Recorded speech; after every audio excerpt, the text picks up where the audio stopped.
வித்தியாசத்தில் வெற்றியடைய செய்த மாண்புமிகு முதல்வர் அவர்களுக்கும் என்னுடைய 1000 விளக்கு தொகுதி மக்களுக்கும் என்னுடைய நெஞ்சார்ந்த நன்றியை மலர்களை காணிக்கையாக்குகிறேன். 1980ஆம் ஆண்டு சட்டமன்ற உறுப்பினராக பொறுப்பேற்ற நான் முதல் நாள் இந்த வளாகத்திற்கு வந்தபோது என் தகப்பனார் ஜான் சாமுவேல் அவர்களும் தாயார் கமலம் சாமுவேல் அவர்களும் என் மூத்த அண்ணன் கிருபாகரன் அவர்களும் மூத்த அண்ணன் ஆரோக்கியராஜன் அவர்களும் இங்கே அமைந்துள்ள செயின்ட் மேரிஸ் சர்ச்சுக்கு அழைத்து சென்றார்கள். ஜெபம் செய்த பின்னர் என் பெற்றோர், சிறிய வயதில் பெரிய பொறுப்பு உனக்கு கிடைத்திருக்கிறது, நல்ல பெயர் வாங்க வேண்டும், நம் வீட்டு வாசலில் நின்று நம்ம யாரும் கேள்வி கேட்கக்கூடாது, நீ பெரியவர்களை மதிக்க வேண்டும், தவறான வருவாய் எந்த காலத்திலும் வீட்டுக்குள் வரக்கூடாது, யாருடைய சாபத்திற்கும் நீ ஆளாக கூடாது என்று அறிவுரை கூறி நெற்றியில் சிலுவை அடையாளமிட்டு முதல் நாள் சட்டமன்ற கூட்டத்திற்கு ஒரு எல்கேஜி பிள்ளையை பள்ளிக்கு அனுப்பி வைப்பது போல அனுப்பி வைத்த நாட்களை நான் நினைத்து கொண்டுதான் வளாகத்துக்குள்ளே வந்தேன். 38 ஆண்டுகளாக உன் கண்ணின் இமை போல என்னை காத்து இந்த உயர்வான இடத்திற்கு நான் வர வேண்டும் என்று விரும்பிய என் துணைவியார் கிரேஸ் ஜெயந்திராணி அவர்களை நன்றியோடு நினைக்கிறேன். பொது வாழ்வில் என்னை வளர்த்து உருவாக்கி ஆளாக்கிய பெருமை புரட்சி தலைவர் எம்ஜிஆர் அவர்களுக்கு தான் உண்டு. இதே சட்டமன்ற வளாகத்தில் 84ஆம் ஆண்டு புகாரே இல்லாத சட்டமன்ற உறுப்பினராக உங்களை பார்க்கிறேன். யாரை கேட்டாலும் கண்ணியமானவர், நல்லவர் என்று சொல்கிறார்கள். இந்த நற்பெயரை எப்படி எடுக்க முடிந்தது என்று புரட்சி தலைவர் என்னிடம் கேட்டார். சிறிய வயதில் என்னை சட்டமன்ற உறுப்பினராக ஆக்கினீர்கள், உங்களுக்கு கெட்ட பெயர் வரக்கூடாது என்று கவனமாக நடக்கிறேன் என்று பதில் சொன்னேன். மிகவும் பாராட்டி கொண்டிருந்த சட்டமன்ற பேரவையில் என்னை அனுப்பி வைத்தார். 78ஆம் ஆண்டு அம்பத்தூர் நகரிய கவுன்சிலர், 80ஆம் ஆண்டு சட்டமன்ற உறுப்பினர், 84ஆம் ஆண்டு ஒருங்கிணைந்த 17 தொகுதிகளை உள்ளடக்கிய செங்கல்பட்டு மாவட்டத்திற்கு மாவட்ட செயலாளர், 85ஆம் ஆண்டு முதல் அவர் மறையும் வரை அனைத்திந்திய அண்ணா திராவிட முன்னேற்ற கழக எம்ஜிஆர் இளைஞரணி செயலாளர் பொறுப்பில் அமர்த்தினார். அவர்தான் எனக்கு வாத்தியார். மனிதநேயம் உட்பட பல ஆளுமை பண்புகளை அவரிடம் நான் கற்றுக்கொண்டேன். எனக்கு ஒரு மகள் இருந்திருந்தால் நான் பிரபாகருக்கு தான் கொடுத்து வைப்பேன் என்று தமிழ்நாட்டில் முதல் முறையாகவும் கடைசி முறையாகவும் என்னை ஒரு வீட்டு பிள்ளை போல வளர்த்து உருவாக்கிய ஆளாக்கிய புரட்சி தலைவர் எம்ஜிஆருடைய நினைவுகளை இந்த நேரத்தில் நான் சுமக்கின்றேன். அவர் மறைவுக்கு பிறகு மறைந்த முதல்வர் புரட்சி தலைவி அம்மா அவர்கள் அன்பையும் நம்பிக்கையும் பெற்று அவரோடு பலமுறை நான் பயணித்திருக்கிறேன். பல முக்கிய முடிவுகள் எடுக்கின்ற அந்த கொள்கை முடிவு கூட்டங்களில் பங்கு பெற்றிருக்கிறேன். மக்கள் தலைவர் மூப்பனார் அவர்களோடு பொதுவாழ்வு பயணம் தொடர்ந்தது. காங்கிரஸ் பேரியக்கத்தின் மாபெரும் தலைவரான அவர் தனி இயக்கம் கண்டபோது அவரின் அரசியல் தனி செயலாளராக பணியாற்றினேன். எனக்கு கிடைத்திருக்கிற மிகப்பெரிய சொத்து ஜேசிடி பிரபாகர் என்று பொது மேடையில் அவர் என்னை பாராட்டி பேசினார். மீண்டும் புரட்சி தலைவி அம்மா அவர்களின் தலைமையில் திராவிட முன்னேற்ற அனைத்திந்திய அண்ணா திராவிட முன்னேற்ற கழகத்தின் முதுபெரும் தலைவர் அவருடைய தேர்தல் நேரத்திலே எதிர்த்து 2011ஆம் ஆண்டு வில்லிவாக்கம் தொகுதியில் வெற்றி பெறுகிற வாய்ப்பை இறைவன் எனக்கு அளித்தார். சிட்கோ தமிழ்நாடு சிறுவர் வளர்ச்சி கழகத்தின் தலைவராக 3 ஆண்டுகளும் பணியாற்றினேன். 2013ஆம் ஆண்டு அகில இந்திய செஸ் சம்மேளனத்தின் தலைவராக இருந்தபோது இந்தியாவில் முதல் முறையாக அகில உலக செஸ் போட்டியை சென்னையில் நடத்துவதற்கு மாண்புமிகு அம்மா அவர்கள் 29 கோடி ரூபாய் நிதி அளித்து அந்த போட்டியை என் முன்னிலையில் நடத்துவதற்கு, அந்த வரலாற்று சிறப்புமிக்க இந்தியாவிலே முதல் முறையாக நடத்துவதற்கு காரணமாக அமைந்த அந்த நிகழ்வு என் நெஞ்சத்தில் நீங்காது இருக்கிறது.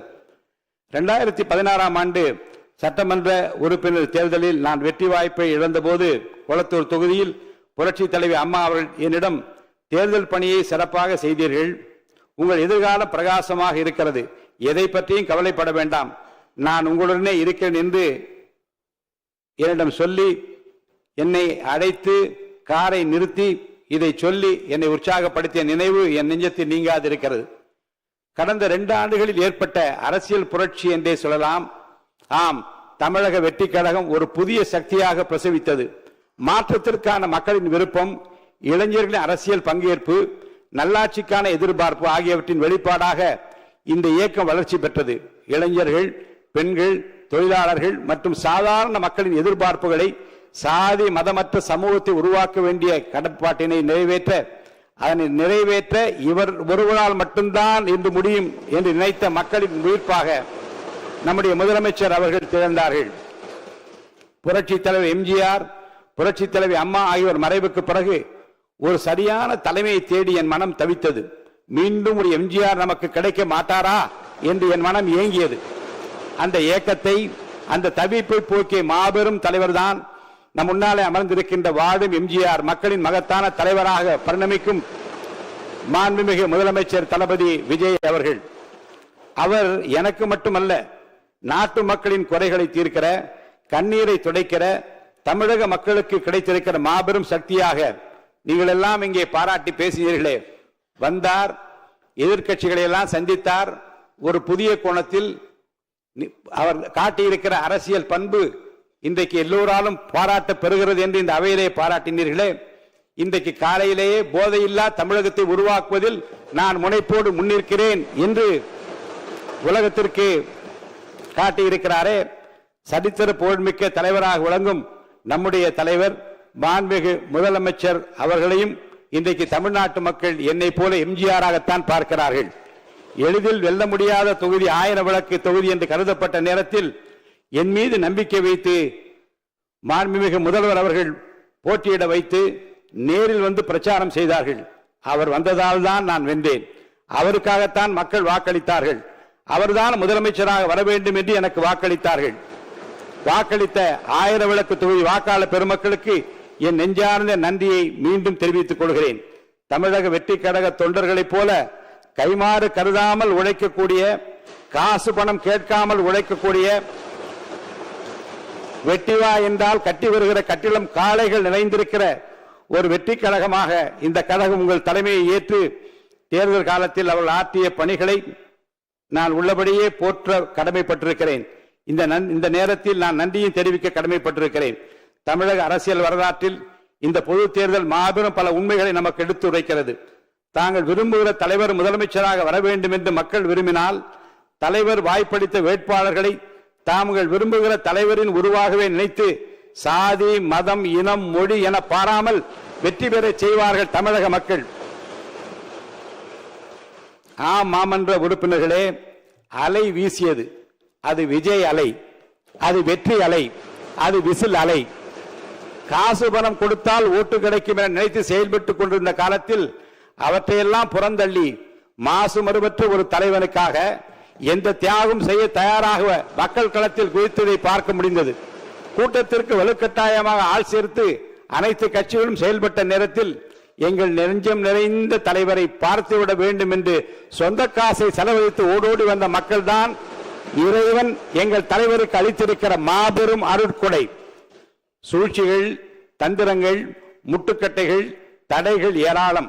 அவற்றையெல்லாம் தனி மனிதராக தாங்கிக் கொண்டு ஆர்ப்பாட்டம் செய்யாமல், அலப்பறை செய்யாமல், பயந்து ஒதுங்காமல் அமைதி வழி நின்று ஒரு அமைதி புரட்சியை புரட்சி தளபதி விஜய் அவர்கள் செய்து காட்டியிருக்கிறார்கள்.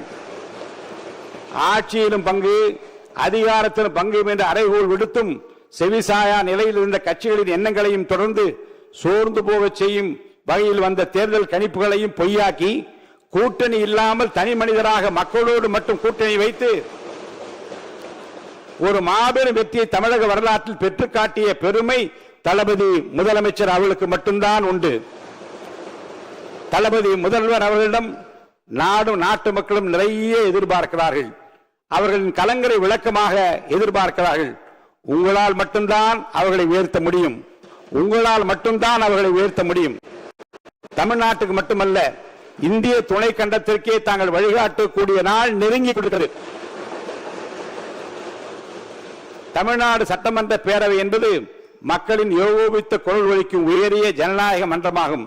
சமூக நீதி, கல்வி வளர்ச்சி, மொழி உரிமை, மாநில முன்னேற்றம், தமிழகம் உயர்வடைய வகுக்கப்பட்ட பல திட்டங்களுக்கும் நிறைவேற்றப்பட்ட சட்டங்களுக்கும் அடிநாதமாக விளங்கியது. நிறைவேற்றப்பட்ட பல தீர்மானங்கள் வரலாற்றில் இடம்பெற செய்தது.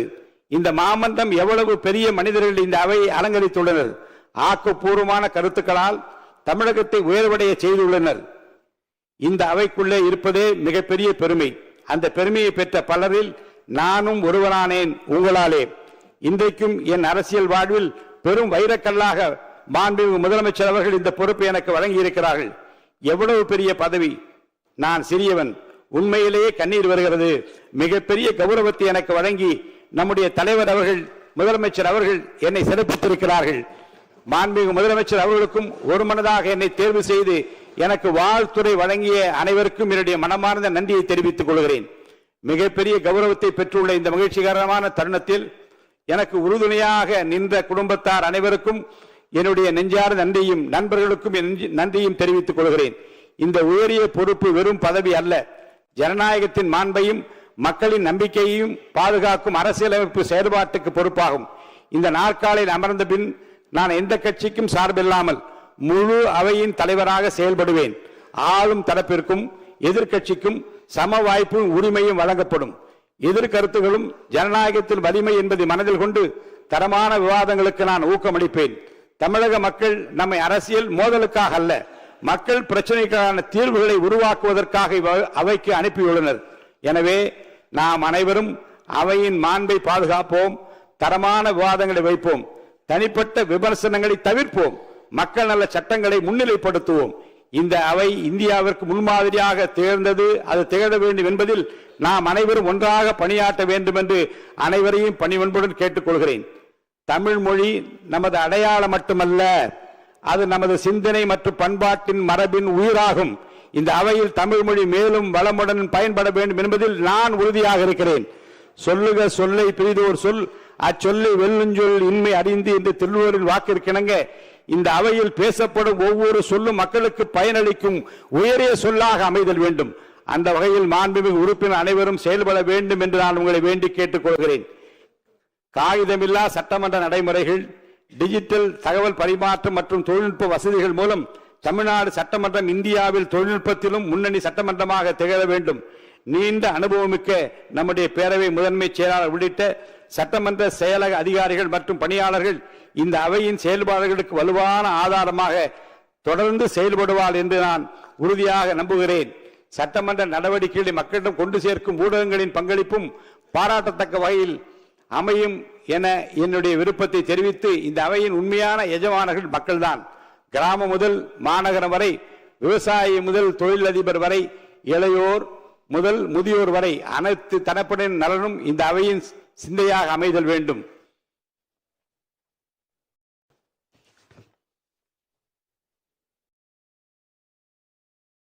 மக்களின் தந்தை என்று போற்றப்படும் கணேஷ் வாசுதேவ் மல்லங்கார் அவரை பற்றி மக்களவை செயலகம் 2018 வெளியிட்டுள்ள ஒரு வெளியீட்டை, ஒரு குறிப்பை இங்கே நான் சொல்வது பொருத்தமாக இருக்கும் என்று கருதுகிறேன். தமிழ் படுத்தி அதை நான் வாசிக்கின்றேன். தமிழிலே கூற வேண்டுமெனில், மாவலங்காரின் பங்கு அவையின் நடவடிக்கைகளை நெறிப்படுத்துவோராகவோ எளிதாக்குவோராகவோ மட்டுமல்லாமல் இந்த நிலத்தின் கலாச்சாரம் மற்றும் நெறிமுறைகளுக்கு ஏற்ற விதிகள், நடைமுறைகள், மரபுகள் மற்றும் பழக்க வழக்கங்களை நிறுவும் பொறுப்பை பெற்ற ஒரு ராஜதந்திரியாக, முன்னோடியாக மற்றும் நிறுவன தந்தையாக இருந்து அவர் இதையெல்லாம் பொறுமை, விடாமுயற்சி, ஞானம் மற்றும் எல்லாவற்றுக்கு மேலாக வரலாற்று உணர்வுடன் நிறைவேற்றினார். அவர் அவையின் கண்ணியத்தை கடைபிடித்ததோடு மற்றவர்களை அதை கடைபிடிக்க செய்தார். உறுதியான, அதே சமயம் நெகிழ்வான, கண்டிப்பான, அதே சமயம் கனிவான மற்றும் அனுதாபம் கொண்ட அவையின் அனைத்து பிரிவினருக்கும் எப்போதும் நியாயமாக நடந்து கொள்ளும் ஒரு முன்மாதிரி சபாநாயகராக சந்தேகத்திற்கு இடமின்றி அவர் இருந்தார். என்னுடைய விருப்பம் மற்றும் நோக்கம் மாவல்லங்கரை போல ஒரு முன்மாதிரி சட்டமன்ற பேரவை தலைவராக செயல்பட வேண்டும். அப்படிப்பட்ட எண்ணற்ற அவை தலைவர்களைத்தான் இந்த மாமன்றம் பார்த்திருக்கிறது. அவர்களெல்லாம் நமக்கு இன்றைக்கு எனக்கு வழிகாட்டியாக இருக்கிறார்கள். இன்னும் சொல்ல போனால் அவ்வாறு செயல்படுவது என்னுடைய பொறுப்பும் கடமையும். மாண்புமிகு முதல்வர் அவர்கள் பதவியேற்பு விழாவில் கூறியது போல் ஒரு புதிய துவக்கத்தை உருவாக்க வேண்டும் என்பதை மக்கள் உணர்த்துவதற்கான தீர்ப்புதான் கோடிக்கணக்கான மக்கள் இந்த முறை நமக்கு அளித்திருக்கிற ஒரு தீர்ப்பு. லட்சியம் வெற்றி பெற வேண்டுமானால் அந்த லட்சியத்தின் நியாயத்தை விளக்கிவிட்டால் மட்டும் போதாது, அந்த லட்சியத்திற்கு பலத்தையும் சேர்த்தாக வேண்டும். ஏனெனில் எவ்வளவு நியாயமான லட்சியமும் பலத்துடன் கூடி இருந்தாலோடைய வெற்றி பெற முடியாது என்று பேரறிஞர் அண்ணா அவர்கள் ஒரு முறை சொன்னார்கள். தமிழ்நாட்டில் ஊழலற்ற ஆட்சியை, நேர்மையான ஆட்சியை நிறுவ வேண்டும் என்ற லட்சியத்திற்கான நியாயத்தினை விளக்கி அந்த லட்சியம் பலத்துடன் இருக்கக்கூடியதாக இருக்க வேண்டும் என்பதற்காகவே மக்களோடு கூட்டணி அமைத்து ஆற்றுணா அடக்குமுறைகளையும் சொல்லனா சூழ்ச்சிகளையும் சகிக்க முடியாத சதிகளையும் தாங்கிக் கொள்ள முடியாத துரோகத்தையும் தகத்தெறிந்து வெற்றி கொடியை நாட்டி எடுத்த இடுப்பிலேயே அரியாசனத்திலே அழுத்தமாக வலிமையாக கம்பீரமாக அரிமா போல் வீற்றிருக்கிற வரலாற்று நாயகர் மாண்புமிகு தமிழ்நாடு முதலமைச்சர் அவர்களுக்கு என் நன்றியை நான் தெரிவித்துக் கொள்கிறேன். பாவேந்தர் பாரதிதாசன் அவர்களிடம் சென்று கவிதை எப்படி எழுதுவது என்று ஒருவர் கேட்டார். அதற்கு கவிதையை இயற்றுவதெல்லாம் முடியாதுப்பா, புல்லை பற்றி பாட வேண்டும் என்றால் புல்லோடு ஒன்றிணைந்து விட வேண்டும், அது சொல்வதை எழுதி கொள்ள வேண்டும், அதுதான் கவிதை என்றார் பாரதிதாசன். அதன் உள்ளர்த்தம் என்னவென்றால் புல்லை பற்றி பாட வேண்டும் என்றால் புல்லாக மாற வேண்டும், அப்போதுதான் கவிதை பிறக்கும். இதுபோல தேர்தல் பிரச்சாரத்தின் போது மாண்புமிகு முதலமைச்சர் அவர்கள் மக்களோடு மக்களாக ஒன்றிணைந்து விட்டார்கள், ஒன்றிணைந்து செயல்பட்டார்கள். மக்களின் மௌன வார்த்தைகளை மக்களின் உணர்ச்சிகளை உணர்ந்து அதற்கேற்ற வாக்குறுதிகளை வழங்கினார்கள். அதுதான் இந்த மாபெரும் வெற்றி அவருக்கு பெற்றுத் தந்தது. போட்டியிட்ட முதல் தேர்தலிலேயே எம்ஜிஆர் அவர்கள் வெற்றி பெற்றதால் புரட்சி தலைவர் என்று மக்களால் அழைக்கப்பட்டார். புரட்சி தலைவர் போலவே தாங்களும் போட்டியிட்ட முதல் தேர்தலிலே வெற்றி பெற்றுள்ளதால் புரட்சி தளபதி என்று மக்களால் இன்றைக்கு நீங்கள் அழைக்கப்படுகிறீர்கள். இந்த சாதனையை புரிய வேண்டும் என்றால் தலைமை பண்பு, துணிச்சல், நேர்மை மற்றும் ஈர்ப்பு சக்தி அவசியம். இந்த பண்புகளை மாண்புமிகு முதலமைச்சர் அவர்களே இயற்கையாகவே இறைவன் உங்களுக்கு அளித்திருக்கிறார். ஒரு போரை தலைமை தாங்கி நடத்துபோர்தான் தளபதி. தளபதி என்ற இந்த இலக்கணத்திற்கு ஏற்பு தமிழ்நாட்டில் நடைபெற்ற ஜனநாயக போரை தனியாக சந்தித்து ஒரே ஆளாக எதிர்கொண்டு இந்த சரித்திர சாதனையை தமிழக வெற்றி கழகத்தின் சார்பாக நீங்கள் படைத்திருக்கிறீர்கள். இதற்காக உங்களை நான் மனதார பாராட்டுகிறேன். சென்னை மாகாண ஆளுநராக இருந்த லார்ட் வெலிங்டன் அவர்களும் அவருடைய மனைவி லேடி வெலிங்டன் அவர்களும் இணைந்து 6/3/1922 நடைபெற்ற விழாவில் வழங்கிய நாற்காலி தான் நான் அமர்ந்திருக்கிற இந்த நாற்காலி. இந்த விழாவிலே பேசிய சென்னை மாகாண சட்டமன்ற பிரதிநிதியும் இந்திய சுதந்திர போராட்ட வீரரும் அரசியல் ராஜதந்திரியுமான திவான் பகதூர் எம் ராமச்சந்திர ராவ் பண்டுலு அவர்கள் ஹவுஸ் ஆஃப் காமன்ஸ் தலைவராக இருந்தவர்களெல்லாம் தாங்கள் பயன்படுத்திய நாற்காலியை தங்கள் பதவி காலத்தில் நிறைவாக எடுத்து செல்வது வழக்கம். இந்த நடைமுறை 1832 முதல் கைவிடப்பட்டது என்று தெரிவித்திருக்கிறார். இந்த ஜனநாயக நடைமுறையின் மூலம் புனிதமான கிட்டத்தட்ட 200 ஆண்டுகள் பழமை வாய்ந்த ஒரு வரலாற்று சின்னமாக இந்த நாற்காலி விளங்குகிறது. இப்படிப்பட்ட நாற்காலி அமரக்கூடிய வாய்ப்பு நீங்கள் தந்திருப்பது என்னை பெருமையடைய வைக்கிறது. இந்த நாற்காலி அமரக்கூடிய வாய்ப்பு கிடைப்பதெல்லாம் இந்த அவையின் கண்ணியம் மற்றும் பெருமையை மிக உயர்ந்த அளவில் நிலைநிறுத்த வேண்டும் என்று லார்ட் வெலிங்டன் அவர்கள் குறிப்பிட்டதை நான் படித்து பார்த்தேன். மாண்புமிகு முதலமைச்சர் புரட்சி தளபதி அவர்கள் எனக்கு இந்த பொறுப்பினை வழங்கி இருக்கிறார்கள். என் கடன் பணி செய்து கிடப்பதை என்பதற்கேற்ப கடமை, கண்ணியம், கட்டுப்பாடு என்ற பேரறிஞர் அண்ணா அவர்கள் பொன்மொழிக்கேற்ப இந்த அவையின் கண்ணியம் மற்றும் பெருமையை நிலைநிறுத்துவேன் என்பதை மெத்த பணிவன்போடு இந்த மாமன்றத்திற்கு நான் தெரிவித்துக் கொள்ள விரும்புகிறேன். மாண்புமிகு முதலமைச்சர் அவர்கள் நடுநிலைமை பற்றி இங்கு விரிவாக எடுத்து வைத்தார்கள். சான்றாண்மை மிக்க எதிர்க்கட்சி தலைவர்களும் அதனை இங்கே வலியுறுத்தினார்கள். கயிற்றின் மேல் நடக்கும் வித்தைக்கார ஒருவன் வெற்றிக்கு என்ன காரணம் என்று கேட்கப்பட்டது. ஒருவர் கவனம் என்றார், மற்றொருவர் விழிப்புணர்வு என்றார், இன்னொருவர் பயிற்சி என்றார். ஆனால் பயிற்சியாளரோ இவை அனைத்தையும் விட முக்கியமானது நடுநிலைமை என்றால் இடது பக்கமோ வலது பக்கமோ எந்த பக்கம் சாய்ந்தாலும் கயிற்றிலே நடப்போர் விழுந்து விடுவார் என்றாராம். இந்த அளவுக்கு சவாலான பணி சபாநாயகர் பணி. பகைவர் மீதான வெறுப்பு நீதியை நிறுத்துவதிலிருந்து உங்களை தடுத்துவிடக் கூடாது என்கிறது திருக்குரான். ஏழை என்று அவனுக்கு பட்சபாரம் காட்டாமலும் பெரியவன் என்று முகதாட்சியம் பாராமலும் நியாய தீர்ப்பு செய்ய வேண்டும் என்கிறது பைபிள். நடுநிலைமை என்றால் சமத்துவம் என்கிறது பகவத்கீதை. ஆக 3 மதங்களும் நடுநிலைமையை வலியுறுத்துகின்றன. அவையில் காரசாரமான விவாதம் நடக்கும் போது சபாநாயகர் மிகவும் பொறுமையுடனும் பாரபட்ச முறையிலும் சபையை வழிநடத்த வேண்டும் என்று நடுநிலைமை பற்றி பேரறிஞர் அண்ணா அவர்கள் குறிப்பிடுகிறார். Speaker upon election should rise above party politics என்கிறார் பண்டித ஜவஹர்லால் நேரு. அதாவது கட்சி அரசியலுக்கு அப்பாற்பட்டவராக சபாநாயகர் விளங்க வேண்டும்.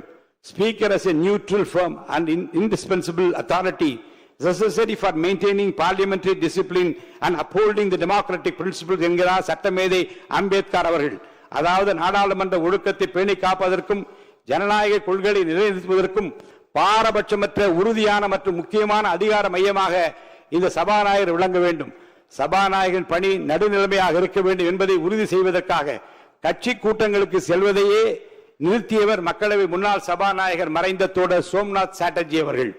நீதிமன்றங்களிலே நீதிபதிகள் தீர்ப்பு வழங்கும் போது நடைமுறையில் உள்ள சட்டங்களை அடிப்படையாக வைத்து தீர்ப்பு வழங்குகிறார்கள். ஆனால் அந்த சட்டங்களை இயற்றுகின்ற மாமன்றம் இந்த சட்டமன்றம். எனவே இந்த சட்டமன்ற பேரவைத் தலைவர் முடிவு எந்த அளவுக்கு பொறுப்பு வாய்ந்தது என்பதை அறிந்து செயல்பட வேண்டும் என்று புரட்சித் தலைவர் எம்ஜிஆர் அவர்கள் இந்த மாமன்றத்திலேயே பேசியிருக்கிறார்கள். நடுநிலைமை பற்றி பேரறிஞர் பண்டித ஜவஹர்லால் நேரு, டாக்டர் அம்பேத்கர், புரட்சித் தலைவர் எம்ஜிஆர், தோழர் சோம்நாத் சாட்டர்ஜி உள்ளிட்டவர்களின் கருத்துக்களை மனதிலே நிறுத்தி மாண்புமிகு முதலமைச்சர் மற்றும் மாண்புமிகு சட்டமன்ற கட்சி தலைவர்கள் இங்கே பேசிய கருத்தை மனதிலே கொண்டு தமிழ்நாடு சட்டமன்ற பேரவை விதிகள் மற்றும் மரபுகளுக்கு ஏற்ப நடுவு நிலைமையோடு செயல்பட்டு இந்த அவையின் கண்ணியத்தை காப்பேன் என்று உறுதியினை நான் இங்கே அளிக்க கடமைப்பட்டிருக்கிறேன். அடுத்தபடியாக சிறிய கட்சிகளுக்கு அதிக வாய்ப்பு கொடுக்க வேண்டும் என்று இங்கே பேசிய மாண்புமிகு முதலமைச்சர் மற்றும் மாண்புமிகு உறுப்பினர் குறிப்பிட்டார்கள். சபாநாயகர் ஆளுங்கட்சியை சேர்ந்தவர்களாக இருந்தாலும் அவையில் சிறுபான்மையாக இருக்கும் எதிர்கட்சியின் குரல் ஒலிக்கப்படுவதை உறுதி செய்ய வேண்டும் என்பது அவரது கடமை என்றார் பேரறிஞர் அண்ணா அவர்கள். கேரளாவில் ஒரு திருமண விழாவில் ஒரு யானையை கோயில் பிரகாரத்தில் அழைத்து வரும்போது அந்த யானைக்கு இடப்பட்டிருந்த ஒரு பணி கொடிக்கம்பத்தை தூக்கி இங்கே நிறுத்த வேண்டும் என்பது. ஆனால் அந்த யானை கொடிக்கம்பத்திற்கு அருகிலே வந்ததும் கம்பத்தை தூக்கி நிறுத்தாமல் நின்று விட்டது, மறுத்து விட்டது. என்ன காரணம் என்று ஆராய்ந்தார்கள். எந்த கொடிக்கம்பத்தை எந்த குழியில் நாட்ட வேண்டுமோ அந்த குழிக்குள் ஒரு சிறிய பூனை உட்கார்ந்திருந்தது.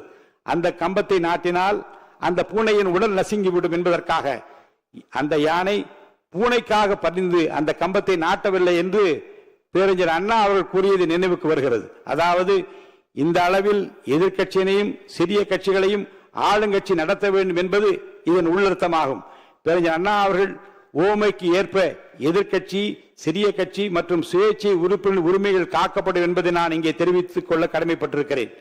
அதே சமயத்தில் அரசியல் சொல்லி தெரிந்து கொள்வது ஒன்றுமில்லை, எண்ணித்தான் தெரிந்து கொள்ள வேண்டும் என்று பேரறிஞர் அண்ணா அவர்கள் இதே அவையில் சொன்னதை நான் எடுத்துக் கூறவும் கடமைப்பட்டிருக்கிறேன். இந்த எண்ணிக்கை தமிழக வெற்றி கழகத்திலும் மிகுதியாக இருக்கிறது, மிக மிகுதியாக இருக்கிறது, இன்னும் மிகுதியாக ஆகும் என் நம்பிக்கையோடு சொல்கிறேன். எனவே இந்த எண்ணிக்கை பலத்தை நான் கருத்தில் கொள்ள வேண்டும். இதுதான் ஜனநாயகம்.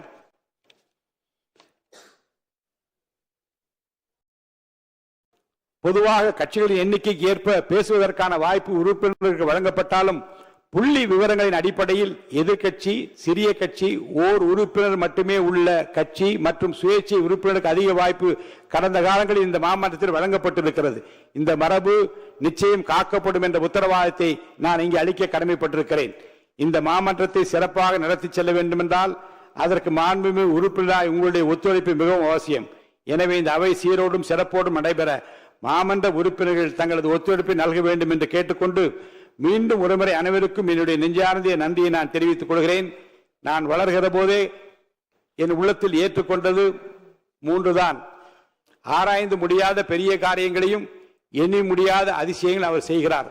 உனக்கு செய்யத்தக்க திராணி இருக்கிற போது செய்யத்தக்கவர்களுக்கு செய்யாமல் இராதே. நீ உன்னிடத்தில் அன்பு கூறுவது போல பிறனிடத்தில் அன்பு கூறு என்கின்ற அந்த வாசகங்கள் தான் என் நெஞ்சத்தை விட்டு அன்றாடம் நீங்காதிருக்கிறது. இன்றைக்கும் மாண்புமிகு முதல்வர் என்னை இந்த அரியாசனத்திலே அமர்த்தி இருக்கிற, தமிழகமே விரும்பி ஏற்றிருக்கிற, எதிர்காலத்தில் இந்திய துணை கண்டத்தையே வழிநடத்த இருக்கிற எங்களுடைய தளபதி முதலமைச்சர் அவர்களுக்கு என்னுடைய நன்றியை நான் தெரிவித்துக் கொள்கிறேன். உங்கள் எதிர்பார்ப்பை, உங்கள் எண்ணத்தை, உங்கள் விருப்பத்தை நிறைவேற்றுகிற இந்த மாமன்ற உறுப்பினர் அனைத்து உறுப்பினருடைய விருப்பத்தை நிறைவேற்றுகிற ஒரு நியாயமான, நீதிக்கு வழுவாத ஒரு பேரவை தலைவராக உறுதியாக நான் பணியாற்றுவேன் என்ற உறுதியை நான் உங்களுக்கு தந்து இந்த வாய்ப்பிற்கு வணங்கி விடைபெற்றுக் கொள்கிறேன். நன்றி, வணக்கம்.